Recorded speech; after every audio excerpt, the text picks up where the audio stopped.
A historic night to shape the future of the WNBA last night in New York City. The 2025 WNBA draft in DRS, as we all expected, number one overall, basically as was her birthright the last few years.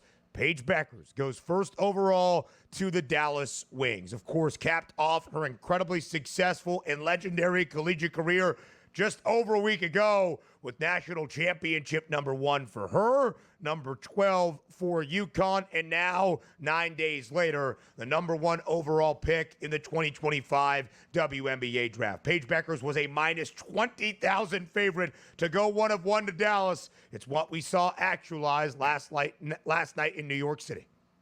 Yeah, it was no surprise that she went number 1 overall. Now, answer me this question, too, because Paige Bueckers comes right into the WNBA as an ultimately a superstar before she even takes one shot here.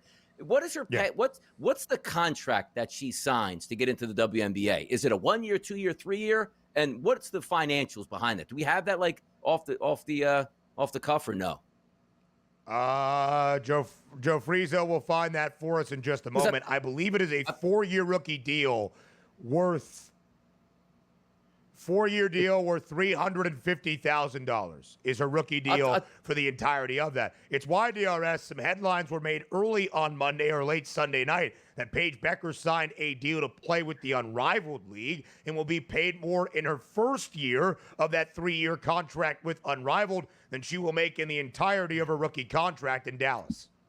Yeah, she's also a partner in that, which makes some sense. Now, Paige Bueckers never going to hurt for money. Like, she's going to have endorsements. She's going to be paid, like, out the wazoo, despite what her WNBA salary is. The reason I bring this up is, like, we've seen this sometimes in the NBA. If you remember back in the mid-1990s, like, there was a pseudo-cap, per se, that they had. But the Chicago Bulls got, like, a dispensation from the NBA to pay Michael Jordan 1 year, like, whatever they wanted to, because it was, like, good for the league. If you know, like, the MLS, where it's like, hey, let's bring over David Beckham, but, hey, our team payroll is $4 million. Like, the guy makes, like, $40 a year. It's like, no.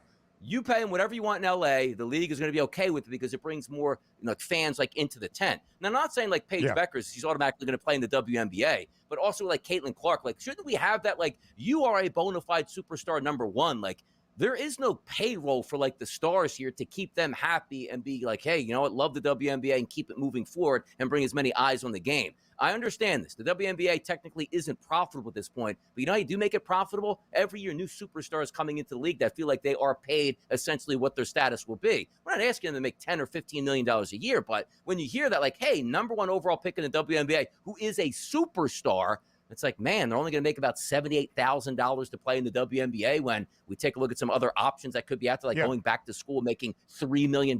It just doesn't make sense. They'll correct that in the future. And also, a lot of people getting drafted last night, not necessarily superstars, but when you have the superstar and you see the pay for that superstar, it does make you laugh a little bit.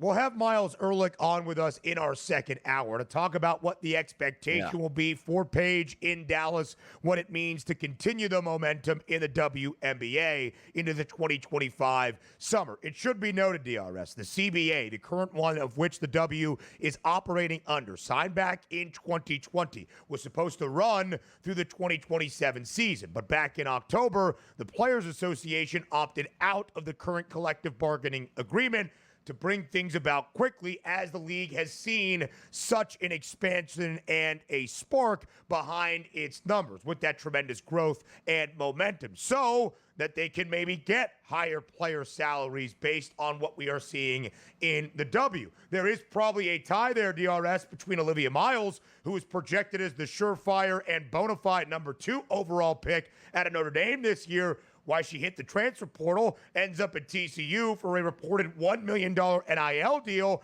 and why she is staying in college hoops, because she can have a bigger payday in 1 year at TCU than Paige Bueckers, the princess that was promised, if you will, has in the WNBA for the entirety of her rookie contract. The financials behind it, of course, make a ton of sense. Rest of the top 6, DRS. Dominique Malonga, the 6'6" French talent, who has drawn comparisons to Victor Wembanyama, of course, goes number 2 overall to the Seattle Storm. The Mystics had 3 picks in the top half of the opening round. Sonia Cintron, Kiki Iriafen, who played last year at USC, and Georgia Amor to the Washington Mystics. Joste Jociute from Lithuania, quite a surprise DRS to go 5th overall to the Golden State Valkyries, who, of course, the newest expansion team in the WNBA.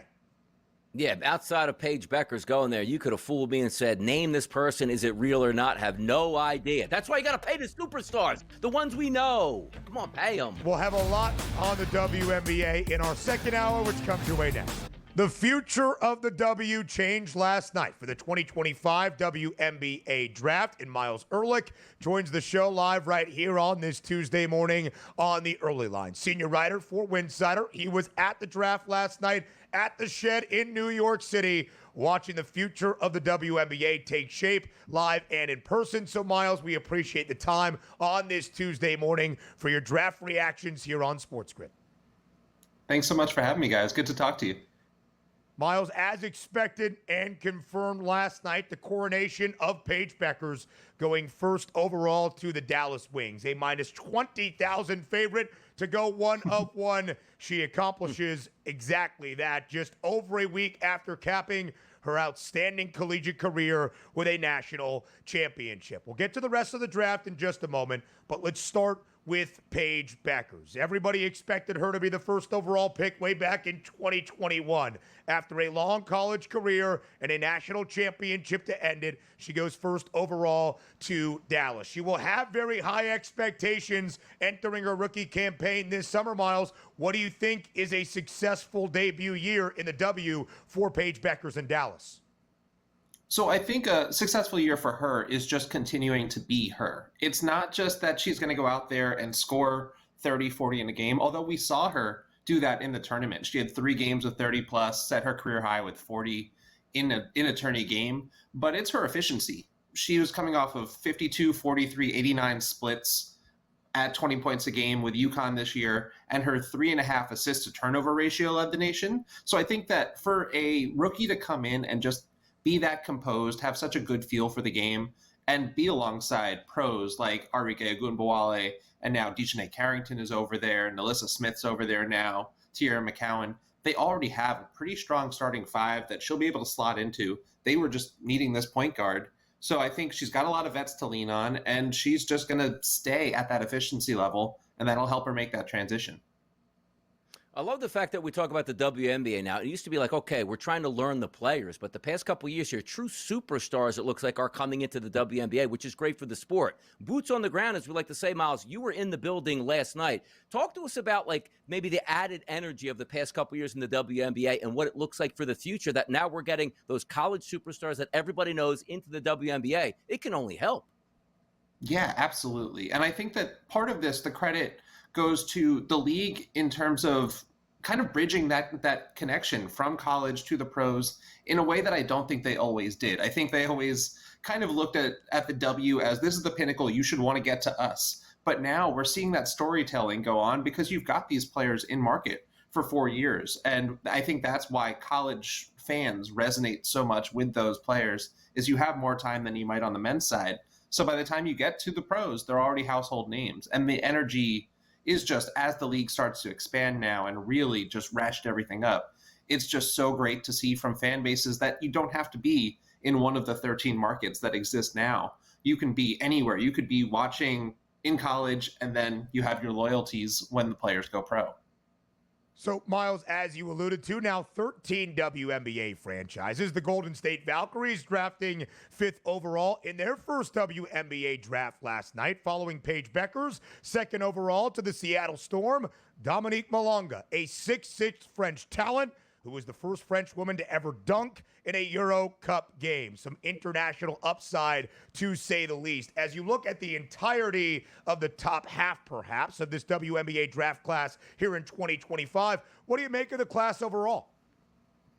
So this is interesting. I think that there's been a narrative kind of building because some of the biggest names, the most recognizable names who had an option to come out this year, in Olivia Myles, Azzi Fudd, Flau'jae Johnson, they opted to come out next year instead. So I think that the groupthink consensus was that this class might not be as strong. I think it's got a ton of depth. Obviously, the names that you mentioned with Paige and Dominique, they're the standard at the top.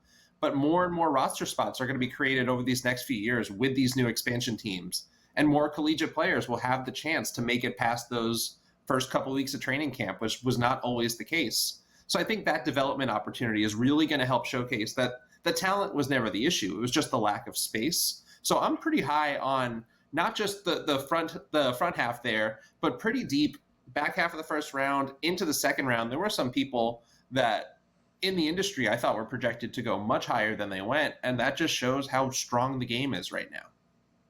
Yeah, it's in a really good spot. And again, talking about the superstars, last year getting drafted #1 overall, Caitlin Clark was fantastic. Now, also the transition from college to pro athlete, there were some questions how quickly she would acclimate to the league. She was fantastic. What are the expectations this year for Paige Bueckers going from college? Can she be that bright spotlight right away in the WNBA? So I think that guards have historically struggled a little bit, and that's not a knock at all. But you look at Jackie Young or Kelsey Plum, even obviously Sabrina dealt with the injury too.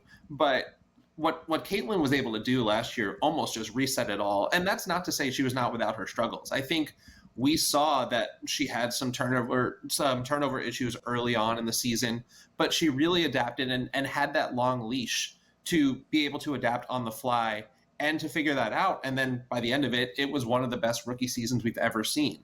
And I think Paige similarly will have a long leash like that, because with the CBA coming up next year, nothing's guaranteed. There are only 2 active players that are signed past this season because they're all waiting for the new CBA to kick in so that they get the salary boost.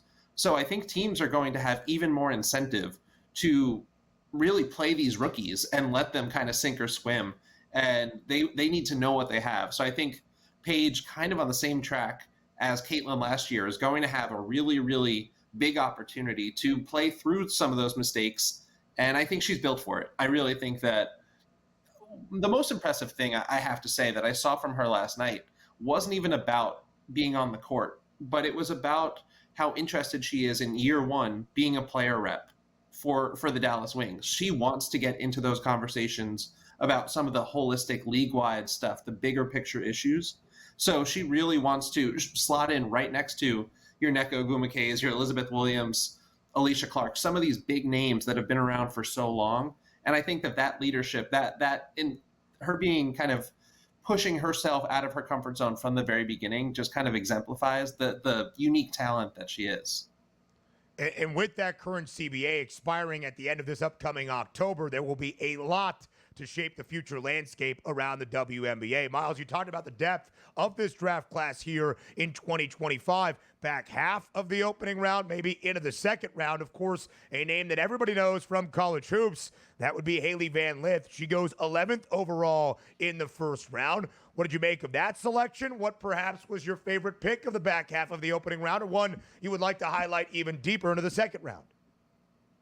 Yeah, I really do like the Haley landing spot. Obviously, she gets the reunion with Angel Reese. They played together in college for a year. But yeah, I'm going to cheat a little bit. I have 2 picks back to back because Connecticut was on the clock at 7 and 8, and they walked out with Anissa Morrow and Sanaya Rivers. And after literally losing their entire starting 5, the Sun not only needed a culture-led restart, but I think they also just needed bodies. And this is a great landing spot for 2 prospects with really high ceilings, but still room to grow in their games. Anissa, despite being 6'1", led the country in rebounds per game. Sanaya is a strong playmaker. She rebounds well for a guard, has the length and athleticism. So I think it's a good spot when we talk about development. You think about who can actually make an impact. Connecticut has the room for both of them.